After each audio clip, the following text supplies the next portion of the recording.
Bonjour à tous, messieurs, dames. J'espère que vous allez bien. Bienvenue à ce webinaire qui portera sur l'automatisation robotisée des processus, une présentation du groupe NEOS. Je m'appelle Samir Amoun, spécialiste marketing, et je serai votre hôte pour le rendez-vous d'aujourd'hui. Avant de commencer, j'aimerais rapidement passer en revue quelques points à savoir concernant le déroulement de la session. Donc, premièrement, nous avons mentionné par courriel, je vous le répète, une séance de questions-réponses a été prévue à la toute fin du webinaire. Vous trouverez sur le côté droit de votre écran un bouton pour poser vos questions dans le chat. Vous pouvez les envoyer pendant le webinaire à tout moment et je poserai vos questions à la toute fin afin que Roger et tous les participants aient accès à l'information. Deuxièmement, la présentation et l'enregistrement de ce webinaire vous seront partagés dans les prochains jours par courriel pour que vous puissiez vous y référer en cas de besoin. Et troisièmement, nous répondrons également à toutes les questions individuelles, même si on manque de temps pour la session questions-réponses. Donc, si les questions vous viennent en tête une fois le webinaire terminé, n'hésitez pas à entrer en contact avec nous. Nous ferons un plaisir de vous répondre individuellement par courriel. Le webinaire d'aujourd'hui vous est présenté par M. Roger Vendôme, scientifique de données en chef chez Groupe NEOS et professeur à l'Université de Toronto. La carrière de Roger a été bâtie sur les principes fondamentaux de l'analyse de données, de la modélisation prédictive et de la prise de décision associée. Avec déjà plus de 20 ans dans l'industrie au bureau de crédit, Roger possède un ensemble de compétences dans le domaine de la modélisation prédictive et il enseigne aussi l'intelligence d'affaires et le machine learning à l'Université de Toronto, ainsi que la planification opérationnelle au Collège des forces canadiennes. Donc, sans plus tarder, je cède la parole à notre orateur Roger Vendôme. Bon webinaire à vous. Merci beaucoup, Samy. Et bonjour tout le monde et bienvenue à ce webinaire où nous allons explorer le monde de l'automatisation robotisée des processus, en anglais RPA, c'est la terminologie qu'on va utiliser pour le reste de ce webinaire, parce que c'est celle qui est la plus utilisée. Tout le monde parle de RPA et si on fait des recherches, on trouve plutôt RPA un petit peu partout. Donc, vous me pardonnerez, mais j'utiliserai le terme RPA. Donc, on va regarder un petit peu ce monde de l'automatisation robotisée, essayer de le comprendre un petit peu mieux et voir comment est-ce que tout cela fonctionne. Alors, je vous propose l'agenda suivant. D'abord, comprendre ce que c'est. Donc, une définition, qu'est-ce que le RPA, qu'est-ce que ça représente exactement, qu'est-ce que ça englobe, quels avantages en tirer. Pourquoi est-ce qu'on devrait s'y intéresser et éventuellement penser à l'intégrer dans ces différents processus et dans son entreprise? Si on décide de le faire, à ce moment-là, comment le mettre en place? Il y a différentes étapes et on passera à travers ces étapes et je vous expliquerai comment est-ce qu'il est conseillé de le faire. Et justement, on finira à la fin par des conseils et une conclusion pour s'assurer que, si vous décidiez de le faire, vous ayez quelques éléments pour assurer le succès de votre projet. Donc d'abord, la première question, donc qu'est-ce que le RPA? Alors prenons les éléments un par un. Donc on a une automatisation robotisée des processus.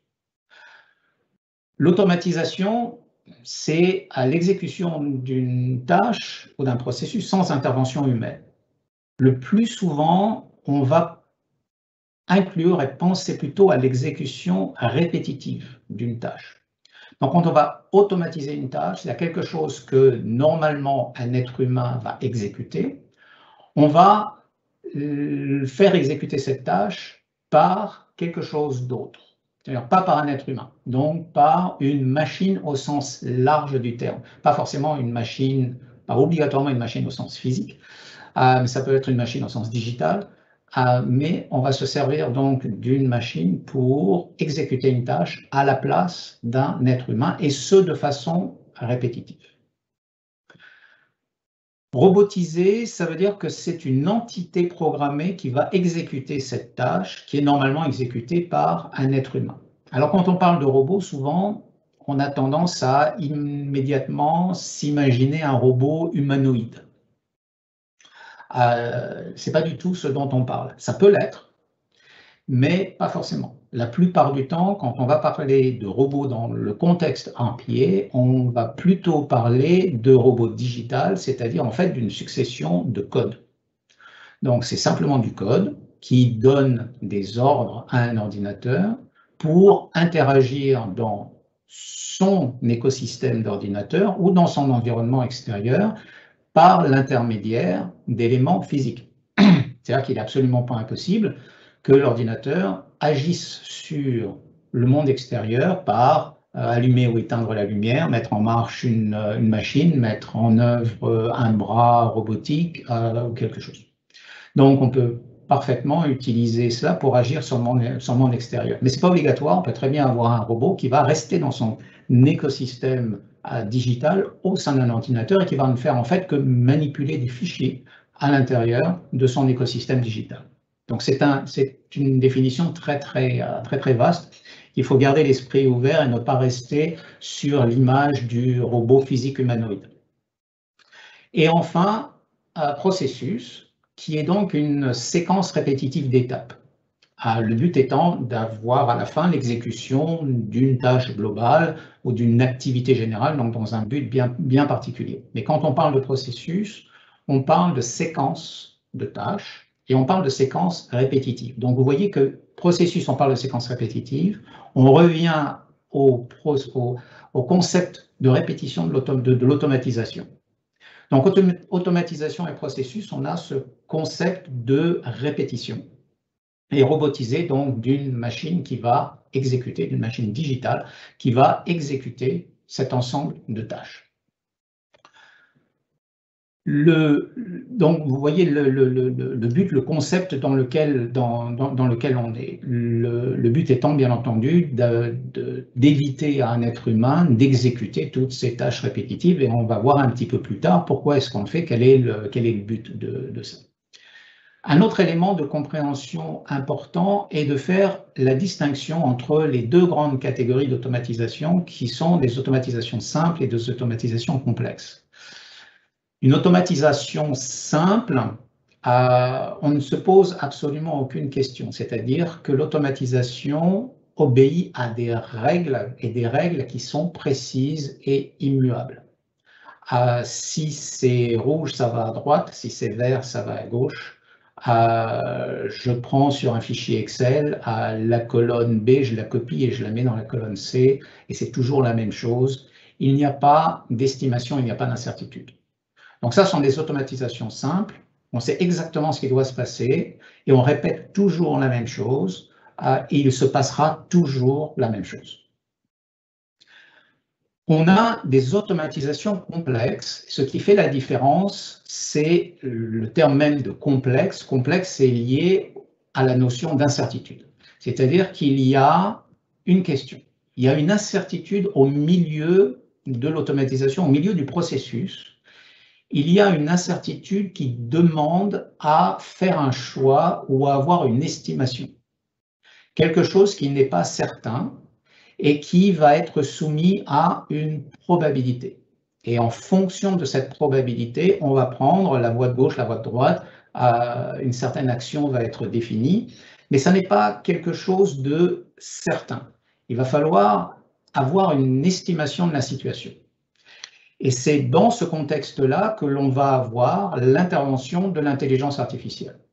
Puisque c'est le but de l'intelligence artificielle, c'est d'aider à prendre une meilleure décision par une estimation d'un contexte et de sortir une probabilité. Probabilité d'occurrence d'un événement, probabilité d'appartenance à une classe, et c'est essentiellement ça que l'on va utiliser dans des automatisations complexes. Lorsqu'à un moment de l'automatisation, dans la succession des tâches dans le processus, on se trouve à un carrefour où il y a une incertitude, une question, on va répondre à cette question par l'intermédiaire de l'intelligence artificielle de façon à pouvoir continuer le processus en faisant prendre à la machine une décision que normalement l'être humain aurait prise par son jugement. On va faire prendre la décision par la machine, en fonction des probabilités de l'algorithme de l'intelligence artificielle.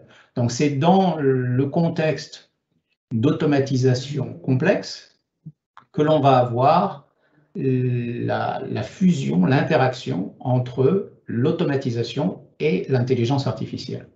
L'automatisation étant dans l'exécution des tâches, l'intelligence artificielle étant dans la réalisation de décisions et de choix dans le concept de l'exécution des tâches. Donc, vous voyez comment les deux arrivent à se mettre en place, à interagir de façon à mettre en place des automatisations beaucoup plus complexes.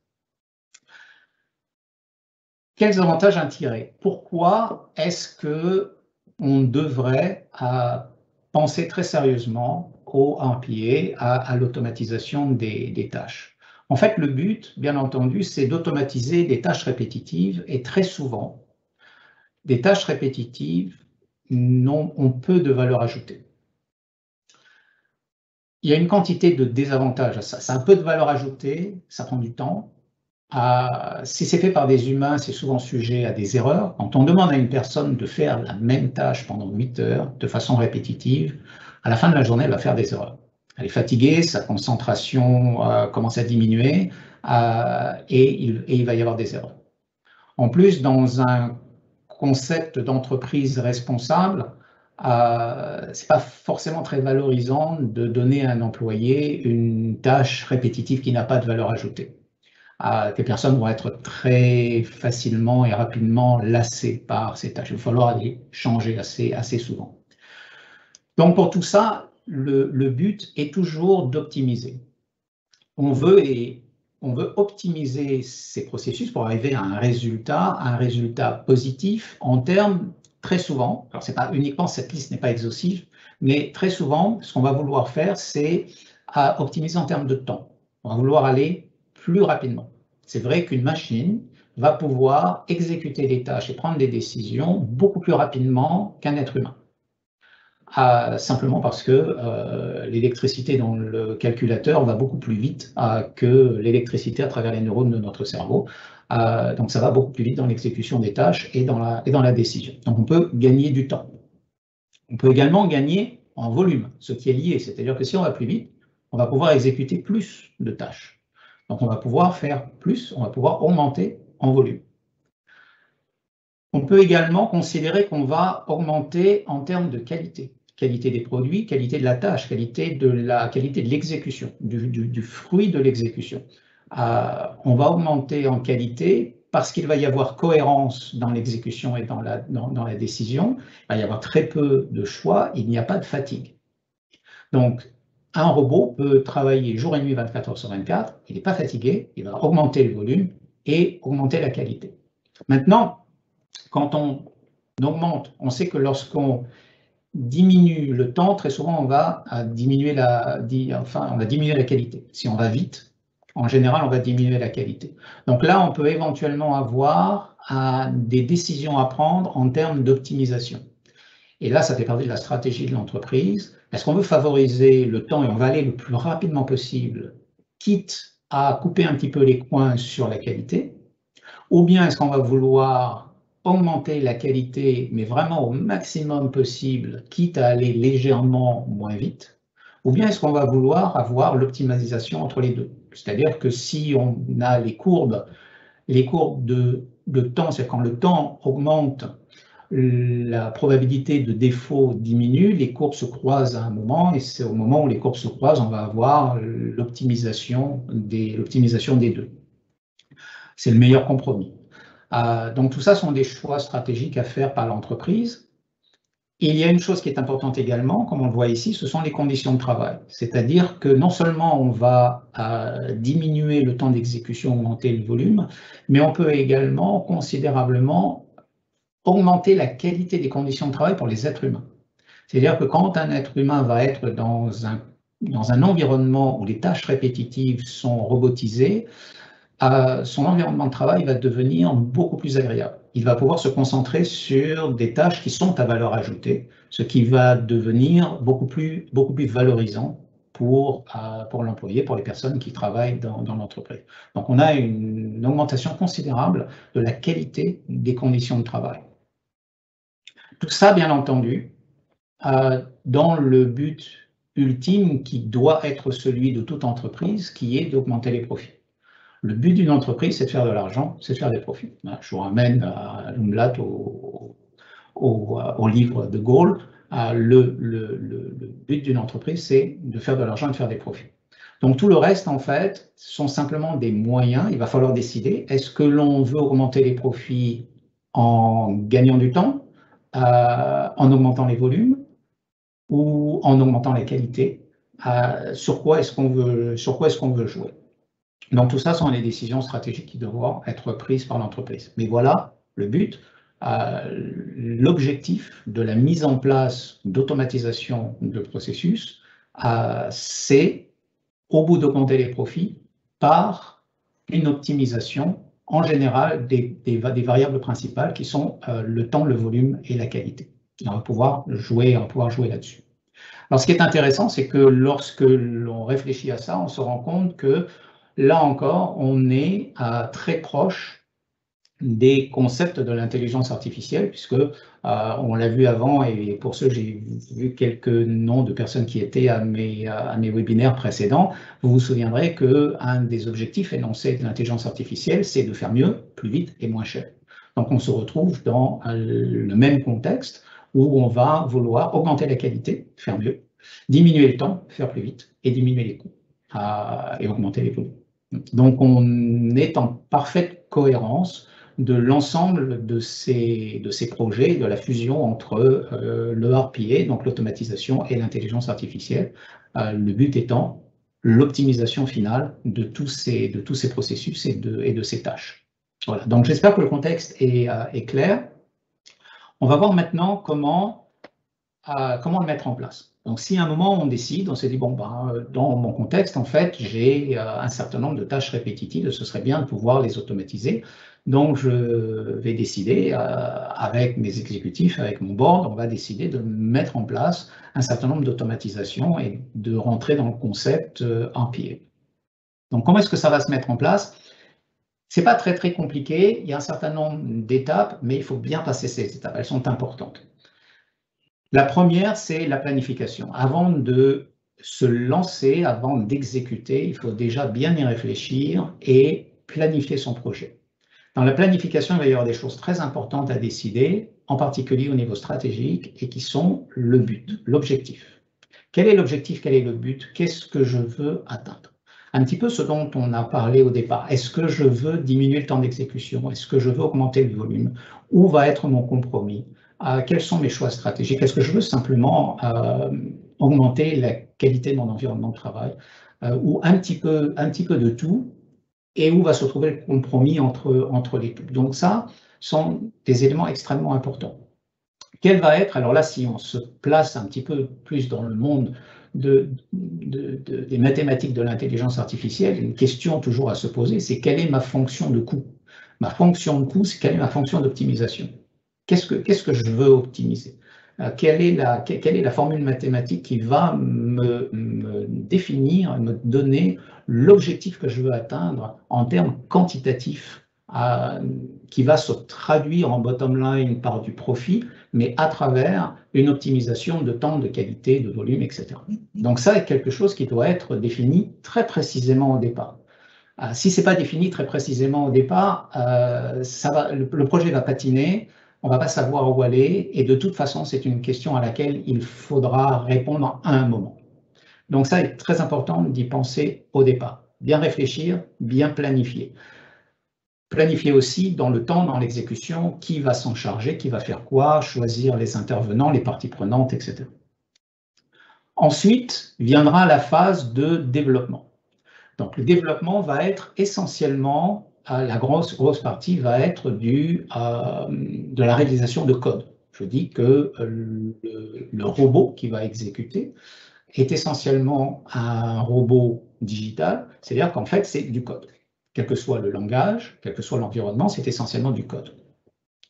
Donc il va falloir développer, c'est-à-dire réaliser ce code qui va donner les ordres pour l'exécution répétitive de ces tâches dans le contexte du processus. Une fois que ce développement est fait et qu'on a vérifié, on a débugué le code, etc., il va y avoir le déploiement. C'est-à-dire que l'on va mettre ce code dans l'environnement réel d'exécution dans l'entreprise avec éventuellement, puisqu'on l'a vu au départ, ça peut déborder de l'écosystème digital du simple ordinateur et calculateur pour aller vers le monde physique en donnant des ordres de mise en marche de machines, de mise en marche de bras articulés, d'automatisation physique, etc. Donc ça, c'est tout à fait possible. Donc ça va faire partie du déploiement. On va mettre le robot en œuvre dans son écosystème d'exécution, dans la vraie vie, et on va le mettre en marche. Une fois qu'il va être en marche et qu'il va exécuter ses tâches, bien entendu, l'aventure n'est pas finie. Il est nécessaire de contrôler et de maintenir. D'où l'importance au début de la planification et de la réalisation de la fonction de coût et de la façon dont on veut mesurer les résultats de notre automatisation, puisque c'est ici dans le contrôle et la maintenance que l'on va s'assurer que la machine, le robot, notre RPA, fonctionne dans les limites qui lui ont été données. C'est-à-dire qu'il aboutit, qu'il exécute effectivement à l'optimisation qu'on lui demande, que l'on a effectivement le gain de temps, l'augmentation de volume, l'augmentation de qualité que l'on avait prévu au départ. Si jamais on n'a pas ces objectifs réalisés, à ce moment-là, on revient vers l'étape de développement et éventuellement de planification pour revoir les objectifs qui ne sont peut-être pas forcément réalistes et revoir le développement pour voir s'il y a des choses qui doivent être changées dans l'exécution. Et on revient sur la partie de contrôle et de maintenance. Donc en fait, on boucle en permanence, on contrôle, maintenance, on corrige s'il y a des choses qui ne vont pas et on revient ensuite vers le contrôle. J'insiste encore une fois sur la nécessité absolue de planification. Je vois beaucoup trop de projets qui démarrent tout de suite par le développement et qui ensuite se heurtent à des murs, tournent en rond, parce qu'on n'a pas suffisamment réfléchi à la planification au départ. Donc ça, c'est très, très, très important. Il y a une chose que vous devez vous souvenir, c'est bien ça.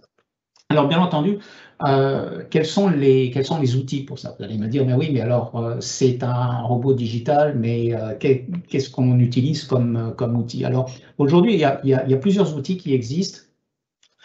Voici ici les 3 plus importants. Si vous faites un petit peu de recherche sur les outils d'automatisation qui sont aujourd'hui disponibles dans le monde du RPA, vous allez trouver essentiellement UiPath, Blue Prism et Automation Anywhere.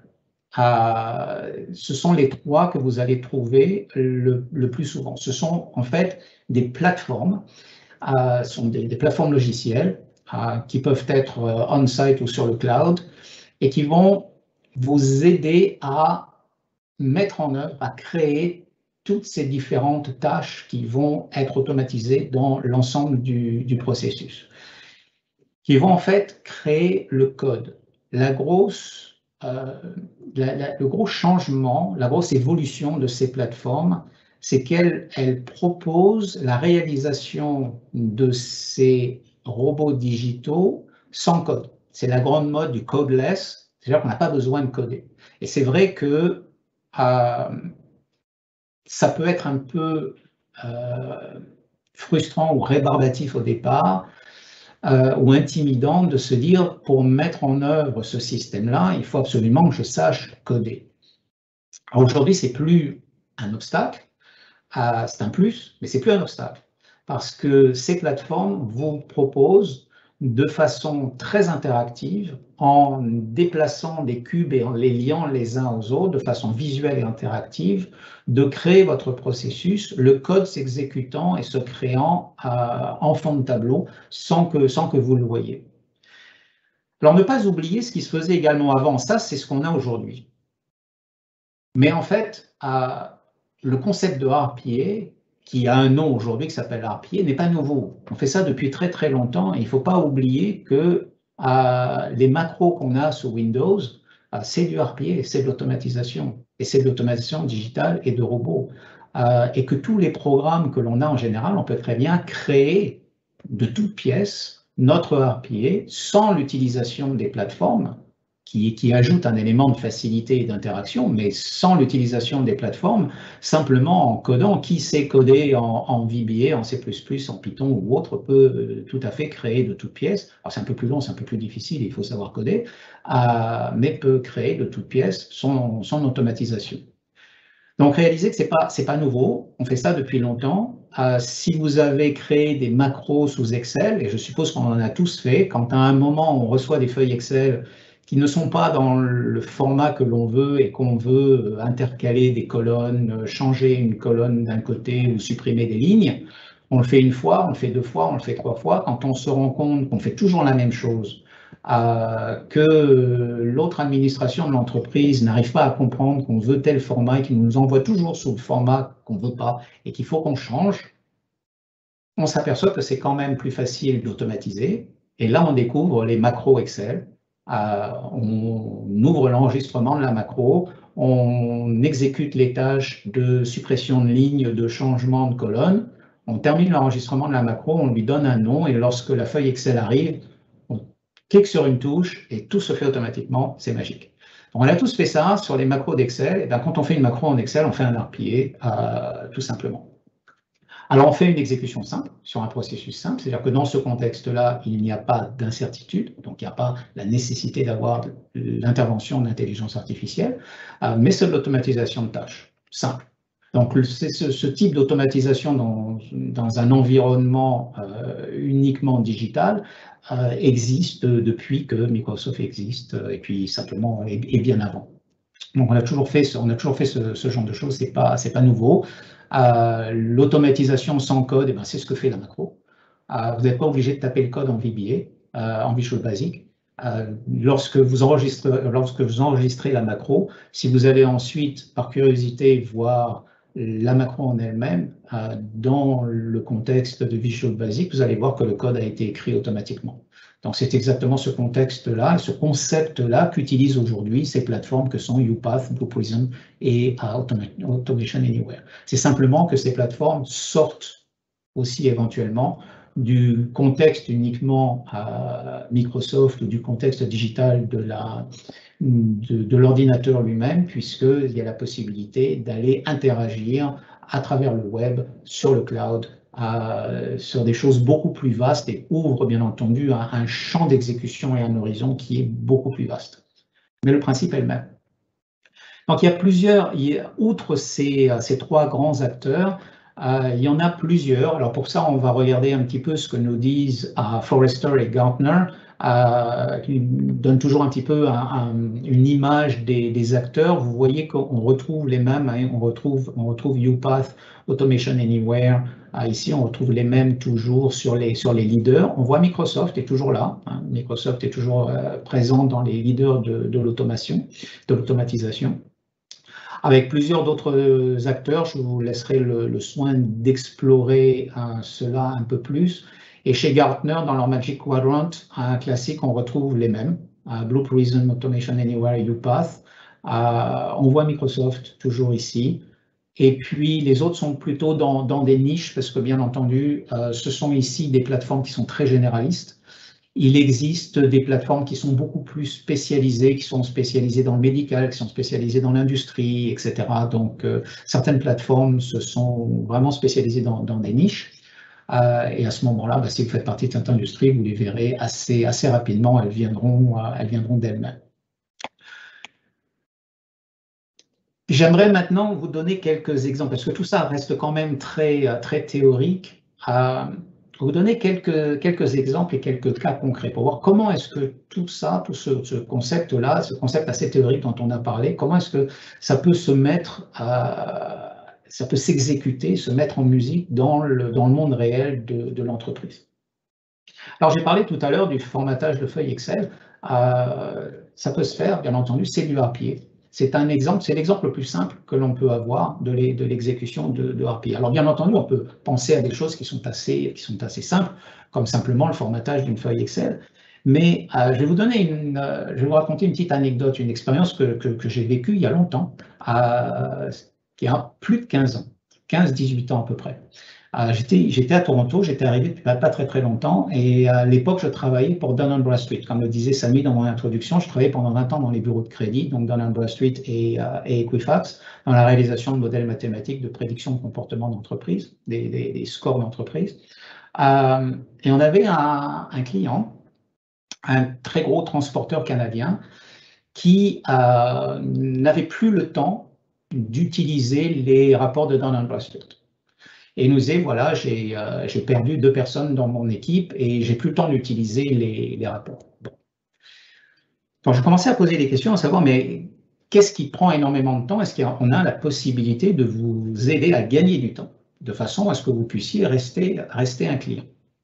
Et donc, j'ai discuté avec les personnes de cette équipe en essayant de comprendre quels étaient les processus. En fait, c'est une très grosse société de transport, donc pan-canadienne, et tous les mois recevait les comptes recevables de l'ensemble des agences à travers le Canada. Donc toutes les agences envoyaient tous les mois des fichiers Excel avec les comptes recevables qui devaient être analysés par le département finance, qui devait flaguer les comptes qui étaient à surveiller et les renvoyer vers les agences.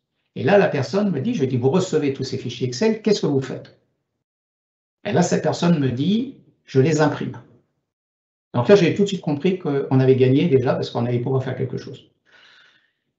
Ce département finance imprimait tous les fichiers Excel. Ça faisait un stack de papier qui était énorme.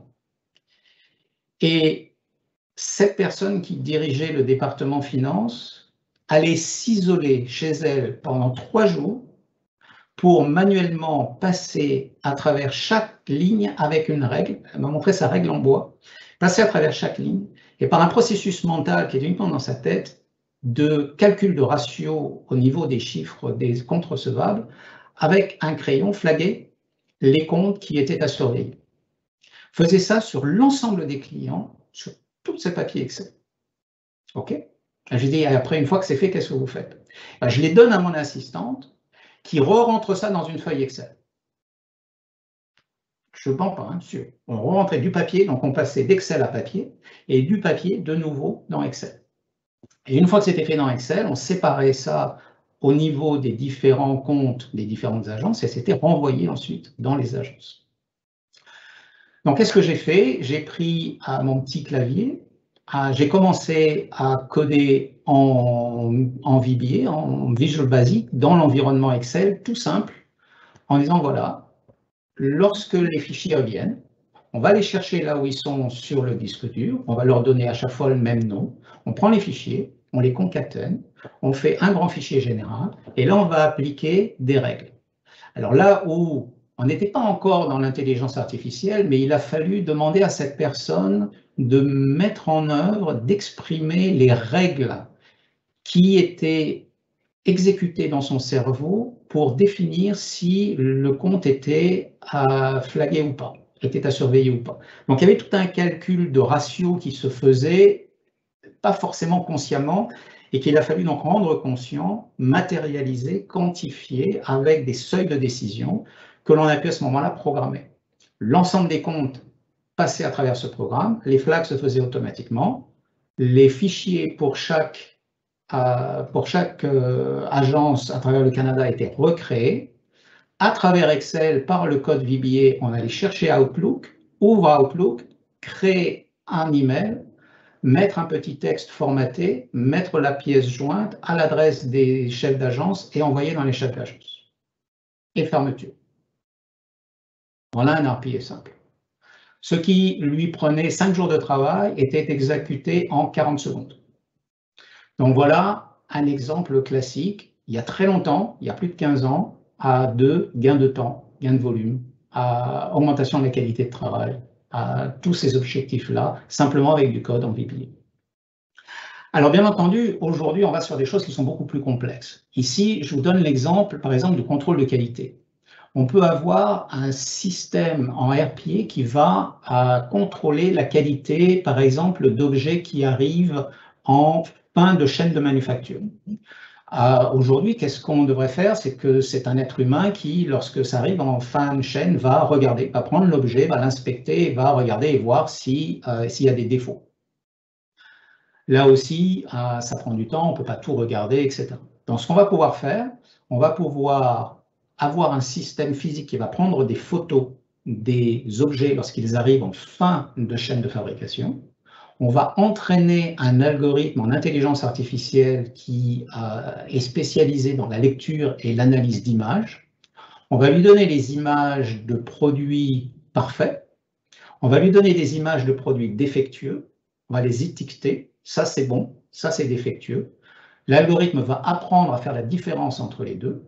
Et lorsqu'on va prendre des photos des objets qui arrivent en fin de chaîne de traitement, ces photos vont être analysées en temps réel par l'algorithme qui va donner une probabilité de défaut ou pas. Il suffit de fixer un seuil. On dit si l'algorithme est confiant à plus de 85% que c'est un produit défectueux, on va le mettre de côté. Et à ce moment-là, l'ordinateur qui peut interagir dans le milieu physique peut donner l'ordre à un bras articulé de mettre le produit de côté, de le sortir de la chaîne de fabrication.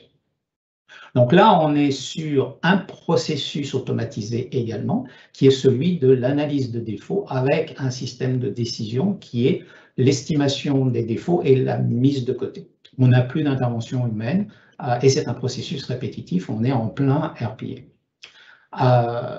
Un autre exemple également, là où on va sortir du monde de l'industrie et de la manufacture, simplement sur des saisies de données dans un ERP.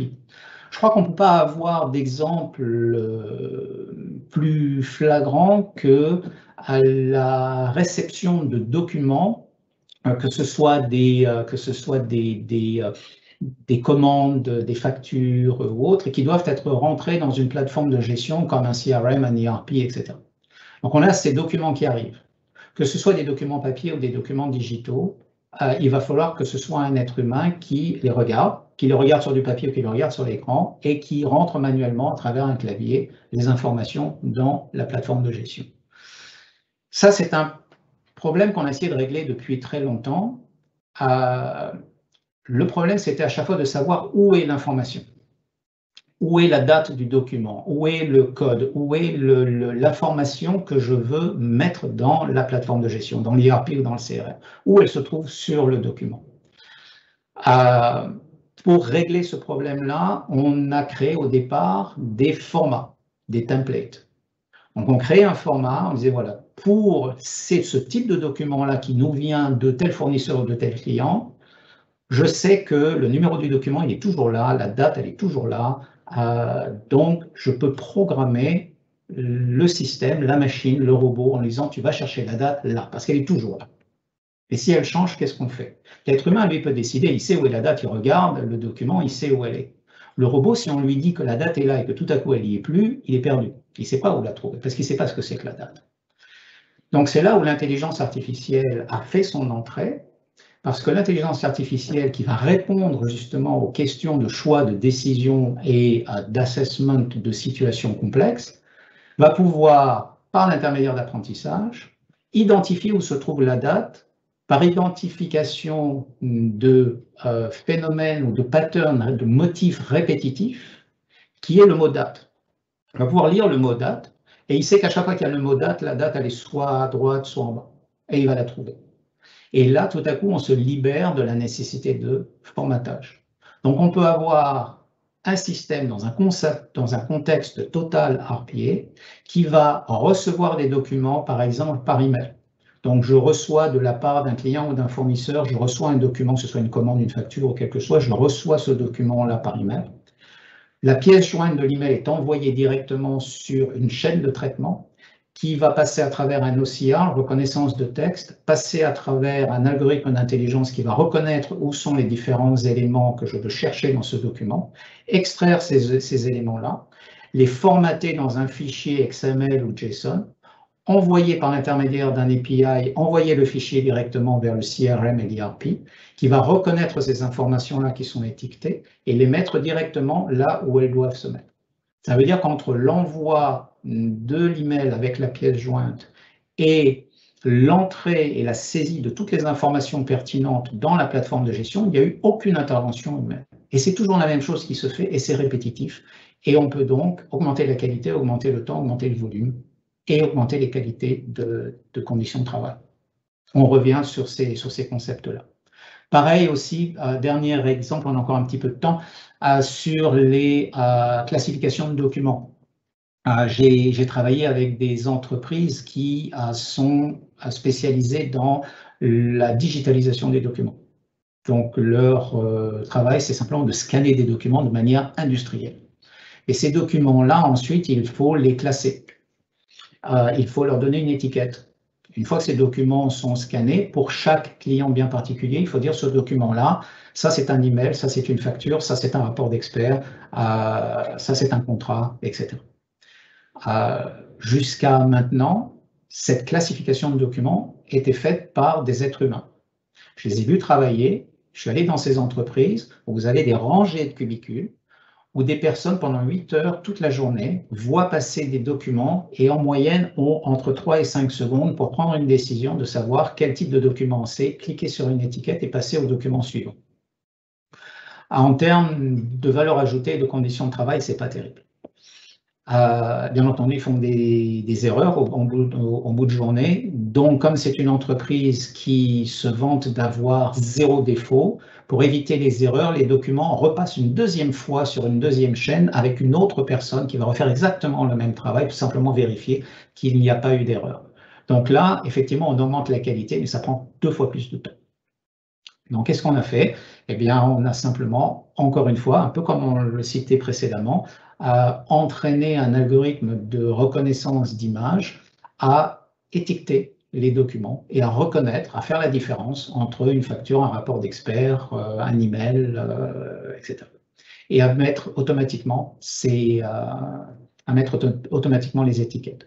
Alors bien entendu, les algorithmes en intelligence artificielle ne sont pas toujours à 100% parce qu'on est dans l'incertitude. Donc le monde de l'incertitude, c'est que c'est jamais 100%. Donc il faut simplement se fixer un seuil. Cette entreprise s'était fixé un seuil de 95%, c'est-à-dire que si l'algorithme était certain à plus de 95% de l'étiquette, à ce moment-là, il passait directement, aucun être humain ne le voyait. Si c'était en dessous de 95%, à ce moment-là, il y avait un être humain qui vérifiait, mais qui à ce moment-là ne faisait que valider un choix qui avait déjà été fait, qui n'avait plus qu'à dire oui ou non. Donc ça allait déjà beaucoup plus vite et c'était beaucoup moins pénible.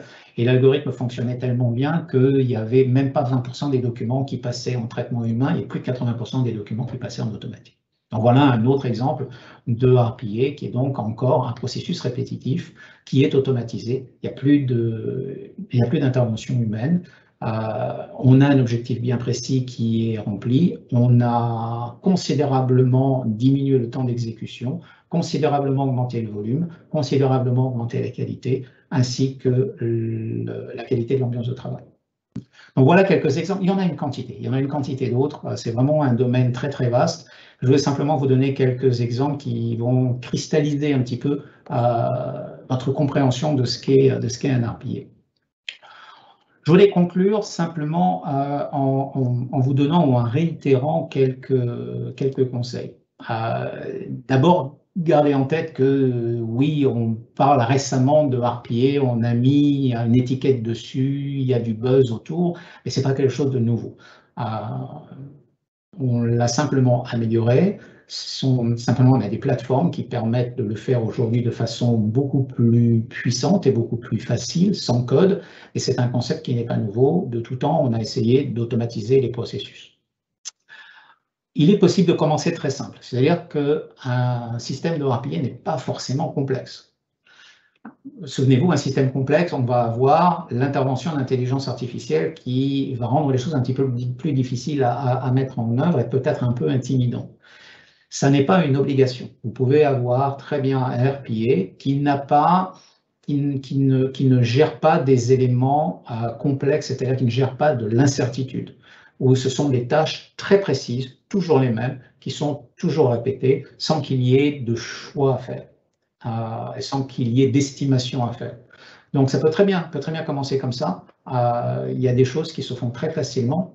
simplement à l'intérieur d'un environnement Windows, par exemple, l'automatisation du routage d'emails, l'autorisation de lecture de documents, etc. Il y a une quantité de choses qui peuvent se faire de façon très très simple. Et ça peut être un moyen de se familiariser avec le concept et de familiariser l'entreprise et de commencer à avoir des petites victoires qui vont entraîner l'adhésion de l'ensemble, parce que n'oubliez jamais que quand on commence à automatiser, il y a un certain nombre de craintes ou de peurs et il va falloir gérer le changement. Et gérer le changement, ça veut dire gagner les cœurs et les esprits. Donc, il faut arriver à convaincre que ce sont des choses qui vont être bénéfiques à l'entreprise et aux personnes à terme. Et donc, ça passe par des petites victoires. Donc, c'est pour ça qu'il faut commencer simple. Mais on a bien entendu la possibilité d'aller ensuite beaucoup plus loin. On a la possibilité de tout plus loin et il faut pas en avoir peur.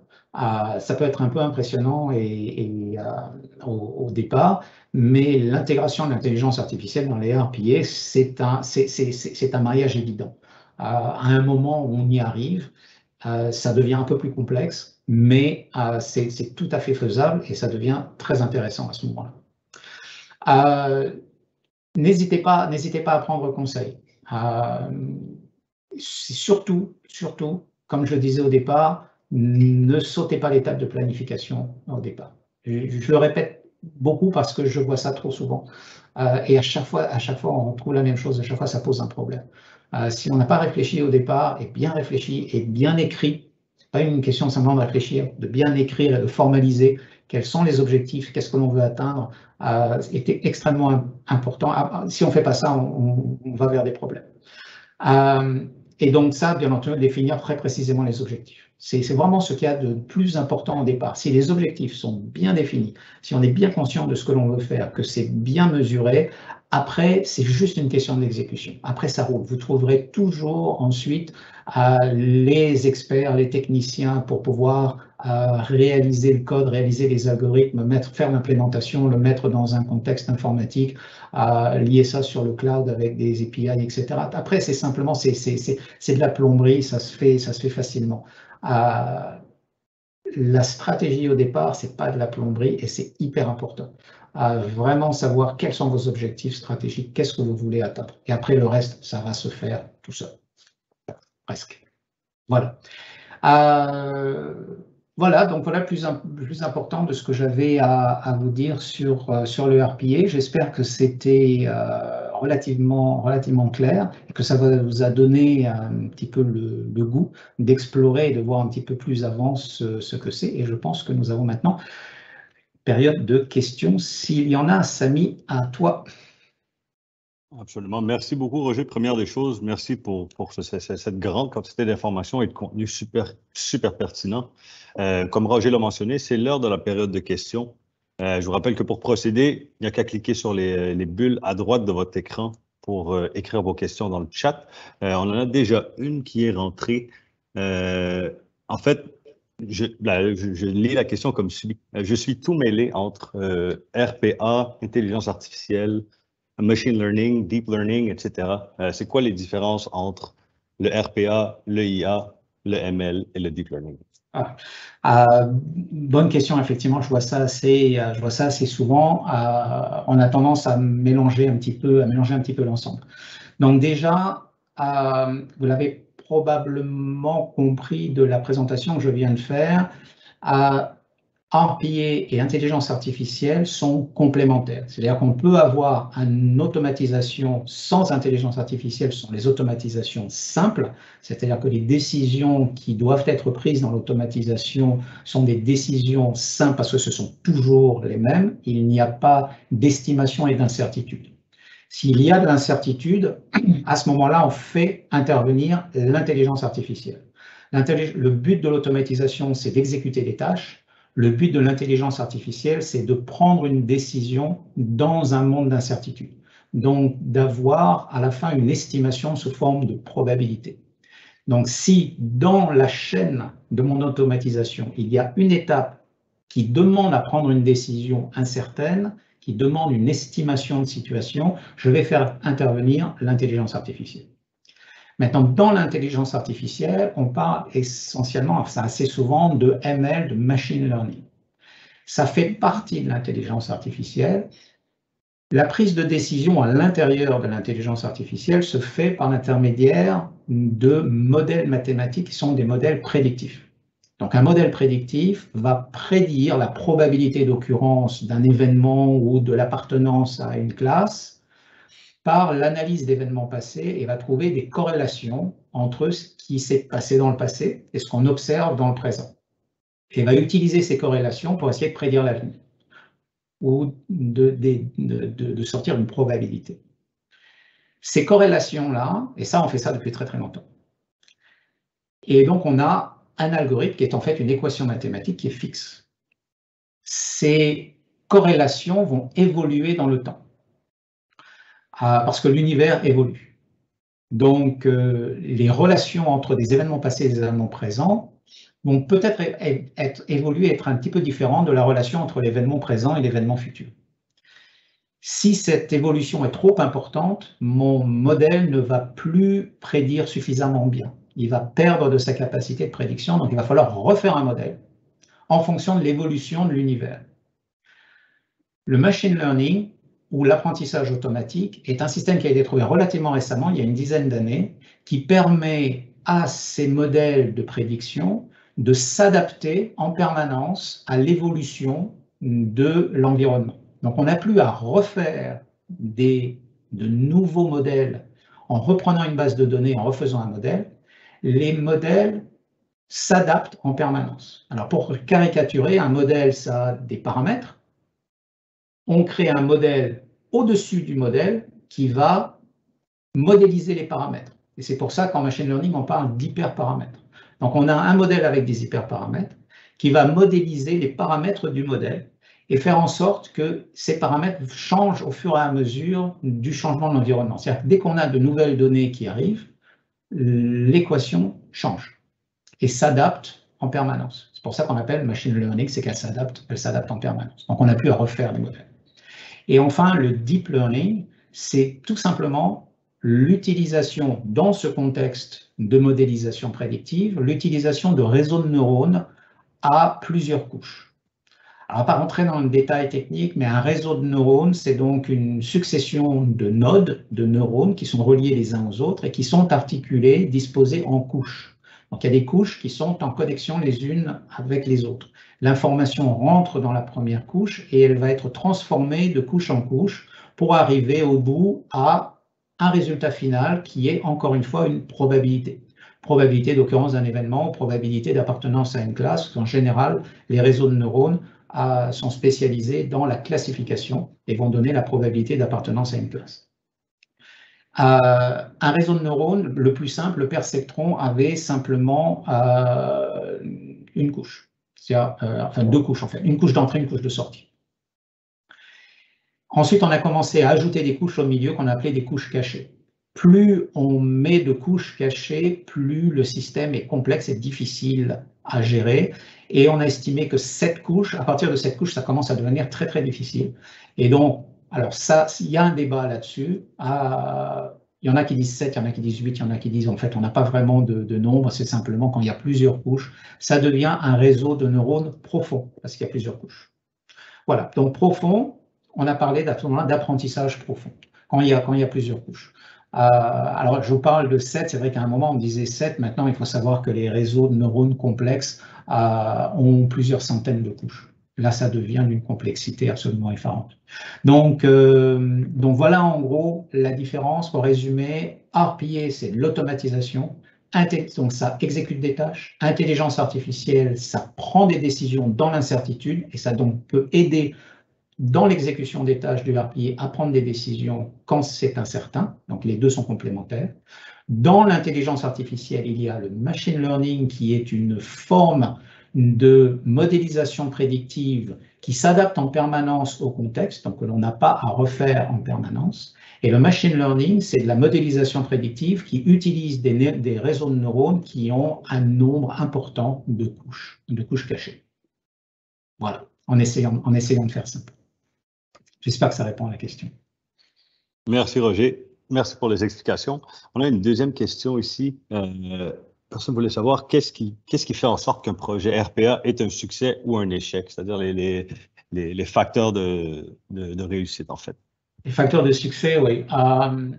Les facteurs de succès vont être essentiellement liés à la première phase sur laquelle j'ai beaucoup insisté, qui est celle de la planification. Facteurs de succès vont d'abord être quantitatifs. Est-ce que l'on atteint les objectifs? Si je veux une diminution de mon temps de traitement de moitié, c'est mon objectif. Est-ce que je vais l'atteindre? Donc déjà, c'est comme ça qu'on va pouvoir estimer de façon quantitative. Ensuite, il y a des aspects moins quantitatifs, il y a des aspects plus qualitatifs et subjectifs. Est-ce que ça va être accepté dans l'entreprise? Est-ce que ça va augmenter la qualité de l'environnement de travail? Donc, tout ça, ce sont des choses qu'il va falloir mesurer pour s'assurer que le projet de RPA remplit son objectif. Pour pouvoir le faire, encore une fois, il faut que ces objectifs soient bien clairs. Donc ça vient à la première étape de planification et bien de conception des objectifs stratégiques. Donc ça, c'est important. Et ensuite, pour s'assurer du succès, donc bien planifier, bien mesurer, bien contrôler en permanence, ne pas sous-estimer la gestion du changement.